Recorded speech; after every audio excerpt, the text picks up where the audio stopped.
Let's take a deeper look on how we can manage racks and pods within SuperCloud Composer's PODVIEW feature. When adding racks and groups of racks within PODVIEW, the administrator must enter edit mode. If you look at the extreme top right of the screen, you will discover a pencil icon in which you can click to enter into edit mode. During the edit mode execution, several icons will appear.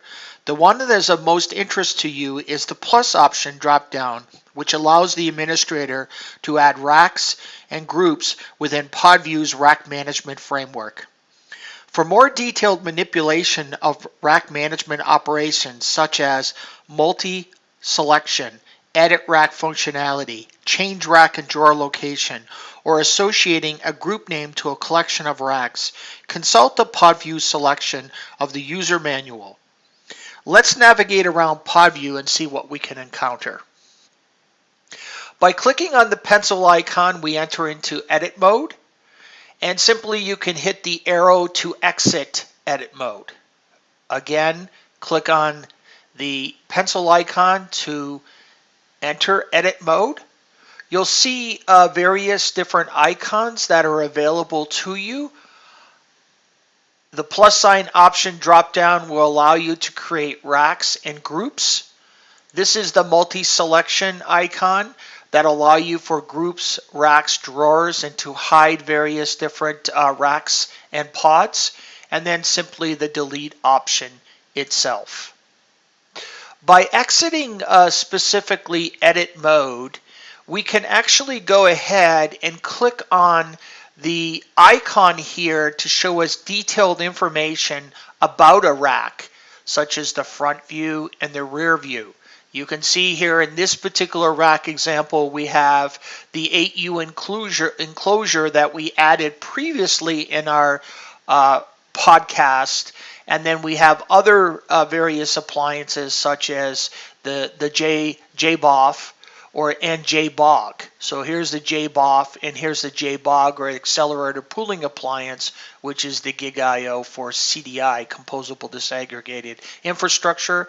And we also have a particular rack-mounted server appliance here within the rack too as well. So if we want to go back into edit view again for a moment and basically look at some more things that we can basically take a look at. So by simply clicking on PODVIEW again, we basically refresh and go in, and we can actually go ahead and hover the tooltip on various different appliances within the rack configuration. You'll notice here that there's a blue circle to indicate the starting position of the rack slot unit. This is really helpful for you to be able to organize your data center and racks within PODVIEW. It also provides you with serial number information, SKU, and IP address. If you double click on one of the options itself, you can basically look at also detailed information about the rack and the appliance. So we can go ahead and, if you want, and look at the chassis level of the enclosure by clicking on the navigation view of the tree view. You can see here where this is a big twin, provides you all the appropriate metadata of the drawer location. If you want to look at more detailed information, you can simply click on the node of that multi-chassis within the 2U enclosure or 2U appliance.